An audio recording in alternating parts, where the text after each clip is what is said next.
क्या आप जानते हैं इस इंसान का शरीर ऐसा क्यों है, या ये कोई इंसान है या फिर कोई एलियन।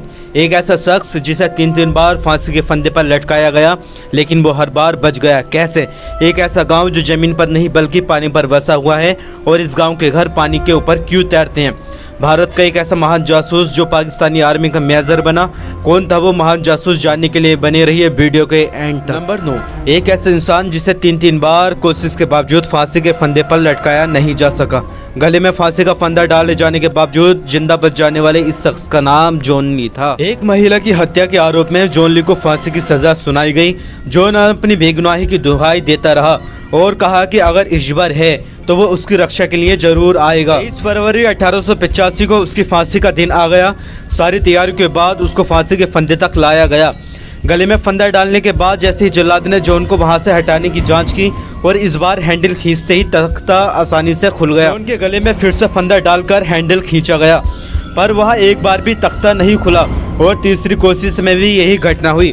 अंत में वो लोग जॉन को फांसी पर नहीं लटका सके, तो उसकी फांसी की सजा को उम्र कैद में तब्दील कर दिया गया। प्लास्टिक की वेस्ट बोतल की समस्या से पूरी दुनिया परेशान है, और हर देश अपने लेवल से इस प्रॉब्लम को कम करने में लगा हुआ है। इसी कड़ी में अफ्रीकी देश नाइजीरिया में प्लास्टिक की बोतल्स के द्वारा उपयोग का ऐसा तरीका ढूंढ निकाला है जिसकी तारीफ पूरी दुनिया में हो रही है। इस दुनिया के लोग प्लास्टिक की बोतलों से घरों का निर्माण कर रहे हैं। घर बनाने में ईंट की जगह बोतल का उपयोग किया जाता है। बोतल से दीवार बनाने के लिए पहले बोतल में रेत या फिर कोई मटेरियल भरी जाती है, और फिर इन बोतलों को ईंट के ऊपर रखकर जोड़ते हुए दीवार खड़ी की जाती है। 2 कमरे वाले घर के निर्माण के लिए 14,000 बोतलों की जरूरत पड़ती है। बोतल से बने ये घर अफोर्डेबल होने के साथ साथ इको फ्रेंडली भी है। नंबर 7, हैदराबाद की एक लड़की ने चावल के दानों पर भगवत गीता लिखकर पूरी दुनिया को हैरान कर दिया। चावल के दानों पर भगवत गीता लिखने वाली इस लड़की का नाम रामगिरी सुवेरिका है। रामगिरी लॉ स्टूडेंट है और उन्हें चावल के दानों पर अपनी कलाकृति दिखाने का शौक है। उन्होंने मात्र 4 साल की उम्र से ही चावल के दानों पर गणेश जी की चित्र बनाई। रामगिरी ने चावल के 40-42 पर भगवत गीता के 700 सभी श्लोक लिखे। इस काम को करने में उन्हें 150 घंटे लगे। आपको बता दें कि रामगिरी को 2019 में नेशनल अवार्ड से सम्मानित किया जा चुका है। साथ ही उन्हें भारत की पहली महिला माइक्रो आर्टिस्ट के रूप में भी मान्यता दी गई है। नंबर 6, चलिए हम आपकी मुलाकात करवाते हैं दुनिया के सबसे छोटे नागा साधु से। दुनिया के सबसे छोटे नागा साधु का नाम नारायण नंद है। हरिद्वार में हुए एक कुंभ मेले के दौरान नारायण नंद श्रद्धालुओं के बीच आकर्षक का केंद्र बने हुए थे। 55 साल के नारायण नंद की लंबाई मात्र 18 इंच है, और इनका वजन भी सिर्फ 18 किलो ही है। 2010 के हरिद्वार महाकुंभ में भी जूना अखाड़े में भी शामिल हुए और नागा सन्यासी की दीक्षा भी ली। नागा साधु बनने से पहले उनका नाम सत्यनारायण पाठक था, लेकिन सन्यास की दीक्षा होने के बाद इनका नाम नारायण नंद गिरी महाराज हो गया। बाबा नारायण नंद जी का कहना है कि माँ बाप के गुजर जाने के बाद उनकी जिंदगी काफी मुश्किल हो गई थी, लेकिन फिर जूना अखाड़े में आने के बाद उनकी जिंदगी बदल गई। अब उनकी जिंदगी बड़ी शांति के साथ कट रही है। नंबर 5, एक ऐसा गांव जो जमीन पर नहीं बल्कि पानी के ऊपर बसा हुआ है, और ये गांव किसी दूसरे देश में नहीं बल्कि अपने ही देश के मणिपुर राज्य में है। लोकटक झील में बसे इस गाँव के सभी घर पानी के ऊपर बनाए गए हैं। इस गाँव का नाम चंपू खांजपोक है।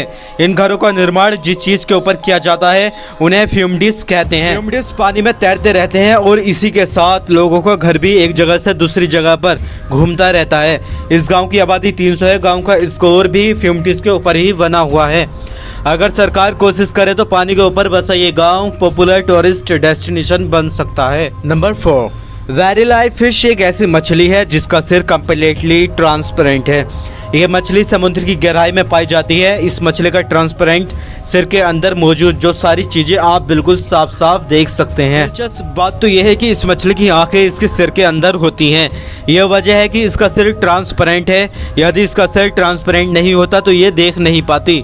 ये जो इसके मुंह के ऊपर 2 सर्कल देख रहे हैं वो इसकी आंखें नहीं, वो नाक है। इसके सिर के अंदर जो 2 हरे रंग की चीज़ दिखाई दे रही है असल में वो इसकी आंखें हैं। ये मछली तैरते हुए भी ऊपर की दिशा में देख सकती है। साथ ही घने अंधेरे में भी इसकी नजरें काफ़ी तेज होती हैं। नंबर 3, 1980 में जॉर्जिया में एक पुराने पेड़ की कटाई हो रही थी।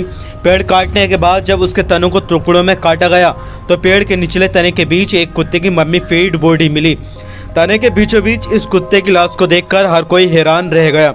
इस कुत्ते को देखकर सबसे बड़ा ये सवाल उठा कि आखिरकार ये पेड़ के तने के बीच में कैसे पहुंचा होगा। एक्सपर्ट ने जब जांच की तो अनुमान लगाया कि जड़ में कोई होल रहा होगा और पेड़ भी अंदर से खोखला रहा होगा।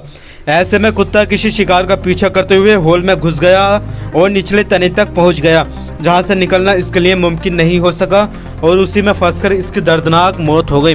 पेड़ काटने के 50 साल पहले ही इस कुत्ते की मौत हो चुकी थी। नंबर 2, दोस्तों क्या आपने कभी सोचा है कि कार क्रैश सर्वाइव करने के लिए हमारी बॉडी किस तरह की होनी चाहिए? Car crash investigation expert Patricia Piccinini ने इस बारे में सोचा। इन्होंने एक ऐसा स्टैचू तैयार किया जिसकी तरह हमारी बॉडी होती तो डेडली कार क्रैश में भी इंसानों की जान बच जाती। पैट्रिशिया पिक्सिनिनी के द्वारा तैयार किए गए इस स्टैचू का नाम ग्राहम है। इसके पास गर्दन नहीं है। हादसे में आंख नाक कान बचाने के लिए चारों ओर एक्स्ट्रा फेट और इसके घुटने चारों ओर मुड़ सकते हैं और रिब्स ऐसे हैं कि किसी भी टक्कर की स्थिति में सुरक्षित रह सकते हैं, जिससे इंटरनल ऑर्गन्स भी महफूज रह सकते हैं। इस स्टैचू की तरह हमारी बॉडी होती तो फिर कार क्रैश में किसी भी इंसान की मौत नहीं होती। नंबर 1, रविंद्र कौशिक ये वो नाम है जिसे भारत का सबसे महान जासूस माना जाता है।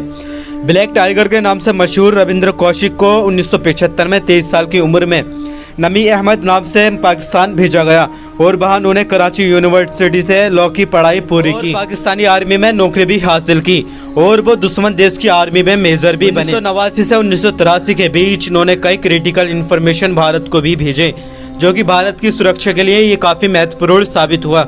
और उन्होंने पाकिस्तान में ही शादी की और उन्हें एक बेटी भी हुई।